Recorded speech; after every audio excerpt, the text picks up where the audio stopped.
Hi everybody, Dr. Glassmoyer.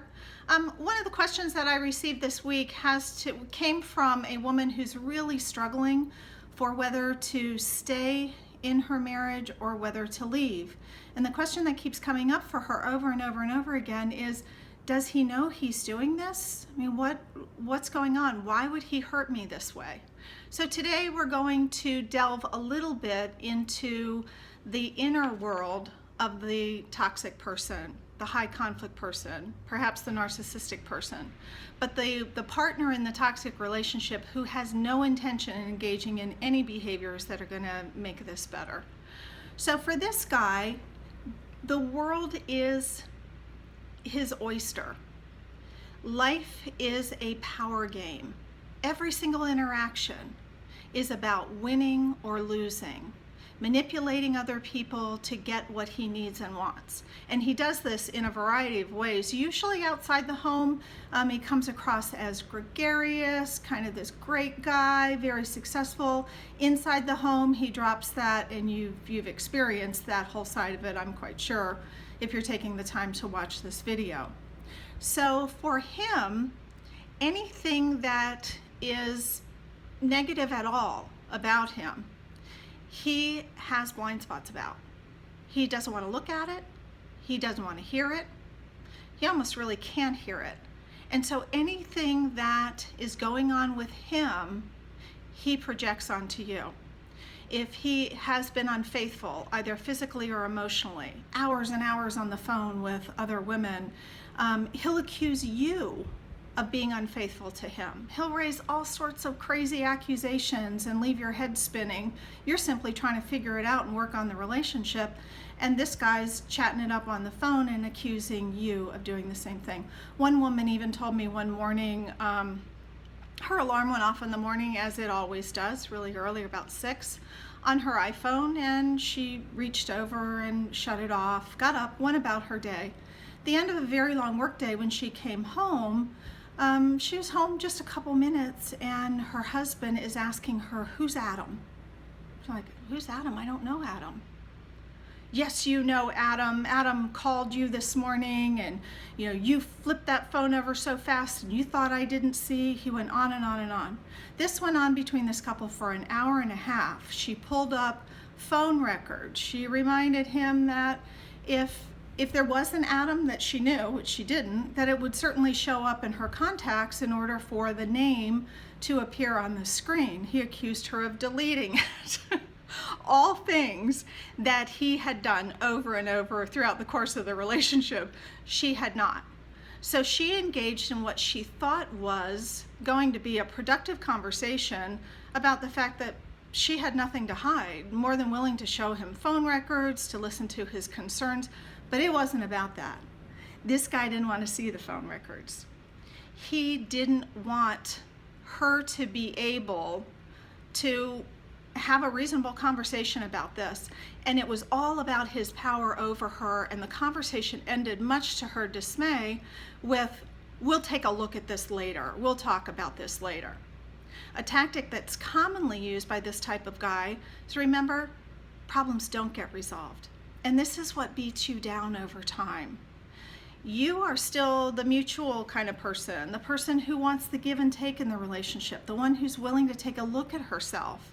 And so constantly you're doing that in an environment that is increasingly more and more toxic. So for him, the world is black and white. There's no gray. In every human interaction, there's a winner and a loser.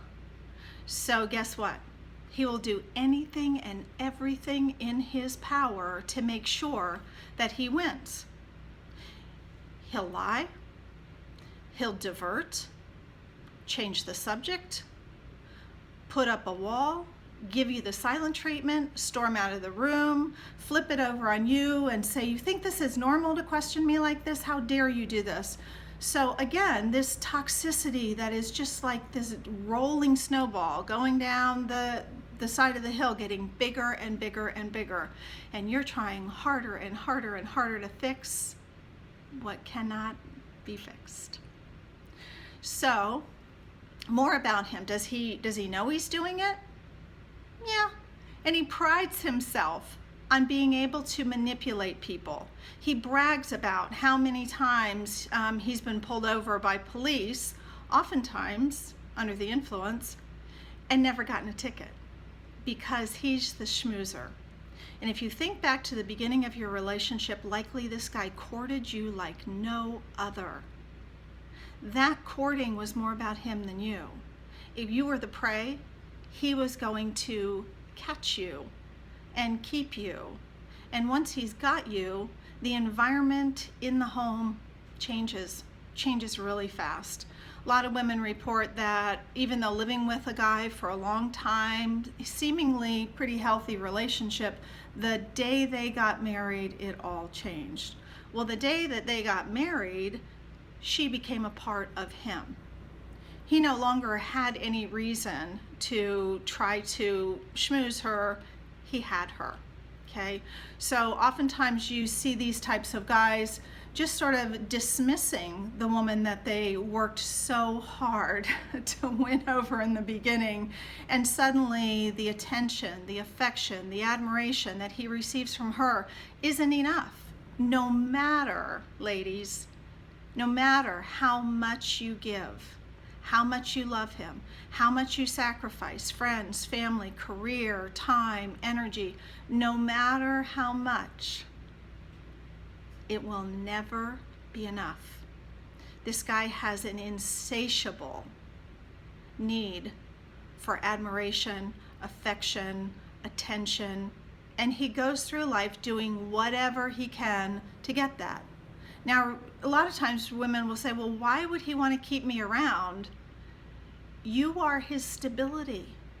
You are his strength. He was attracted to you because you are kind and loving and caring. And you fed that part of him that is so empty, feeding it in hopes that whatever hurts were there, that you could heal. That you could have him know that when you married him for life. You were committed to him. But guess what? It's not about you. And it's not how much you try, and it's not how even well you do at that. It's about an insatiable, pathological need that this type of guy has. So if you get inside his head, inside his heart, it's not a happy place. And he convinces the world that it is. And he convinces the world that he's so successful and so amazing. And I've heard this type of guy before talk about how invincible he is, and believe it. So whether in any given interaction he was aware how much he was hurting you, if he was aware at all, it was on the head level, not the heart level. This type of guy is all about himself and has an inability to put himself in someone else's shoes. And I'm not talking intellectually put himself in somebody's shoes. I'm talking emotionally, allowing himself to really feel what the other person feels. He can't do this. So the closest he's going to come to actually feeling something is when there's a threat that he's going to lose you. Oftentimes you'll see these guys just go to pieces. Crying, shaking, begging, pleading, I'll do anything to keep you. And then give it a week and he's right back to his old ways. This is not always the case. There are a group of guys with this personality dynamic who just leave women, just boom. No warning, never look back. So whether you are victimized in that way, or you are victimized by a guy who is schmoozing you over and over and over and drawing you back into this very toxic relationship that quite frankly will be your undoing. Either way, this guy has no ability to empathize with how it is for you. And when you try to explain to him how much you're hurting, you probably heard him say, I don't need to listen to this. Why are you attacking me like this? As though sharing your feelings, I feel sad, is an attack on another person. Everything is perceived that way by him. So don't spend too much time wondering, what's going on inside him. The fact of the matter is that the dynamic of this relationship has hurt you and is continuing to hurt you. And even if you have left it, is likely hurting you for a time while you heal from it. So have compassion for yourself. Have compassion for the other people in your life who love you and probably miss you very much, because this man has taken more of you, your time, your emotions, every aspect of you than he was ever entitled to take. So ladies, it's time to shift the compassion to you. It's time to start taking care of you.